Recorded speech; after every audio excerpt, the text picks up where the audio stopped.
بیٹیاں جو ہوتی ہیں نا، ان کا بھی رویہ کو انوکھا ہوتا ہے ساری دنیا سے، انوکھا۔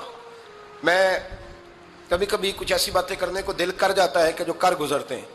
ایک صاحب مجھ سے ایک دن کہنے لگا، حضرت صاحب بڑی مشکل میں ہوں اور اتنا کٹھن وقت آ گیا کہ کوئی حال ہی نہیں۔ میں نے ان سے کہا کہ اپنی اماں سے دعا کراؤ، مسئلہ ٹھیک ہو جائے گا۔ میں نے لگا اماں تو انتقال کر گئی، تو میں نے کہا بہن سے دعا کراؤ۔ کہنے لگا بہن دور رہتی ہے، تو میں نے کہا پھر بیٹی سے کرا لو۔ آپ یقین کریں، اللہ کے گھر میں بیٹھا ہوں، رمضان کا مہینہ مجھے تیسرے دن ملا۔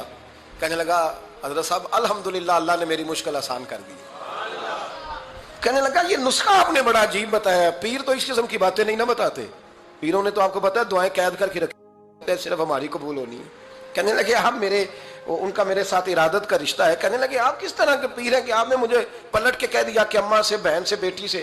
تو میں نے کہا اصل بات یہ ہے کہ میں کبھی تھکا بھی ہوتا ہوں، کبھی کسی رنگ میں بھی ہوتا ہوں، اور کئی دفعہ اب تو یہ حال ہو گیا ہے کہ رونا آئے بھی تو روتے نہیں کہ لوگ تماشا نہ سمجھیں۔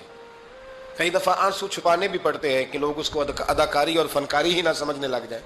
تو میں نے کہا یہ جو بیٹی ہوتی ہے نا، یہ جو بہن ہوتی ہے، یہ جو ماں ہوتی ہے، اس کو اشارتاً بھی آپ کان میں کہہ دینا مشکل میں ہوں تو یہ رات کو رو رو کے مصلی بھگو دیتی، یہ رو رو کے دعا مانگتی ہے بیٹے کے لیے، بھائی کے لیے، باپ کے لیے۔ اس کا رنگ ہر بیٹی پیار کرتی ہے، اور یقین کریں کہ کلیجہ ٹھنڈا ہو جاتا ہے جب بیٹیاں چھاتی پہ لیٹتی ہیں، تو لطف آتا ہے کہ اللہ کریم نے اس ننھی سی کلی میں کیا ٹھنڈک رکھی ہے کہ سارے دل کا جو ہے بوجھ اس نے ہلکا کر دیا۔ تو بتائیے پھر میرے نبی پاک کی شہزادی کی حضور سے محبت کتنی ہوگی۔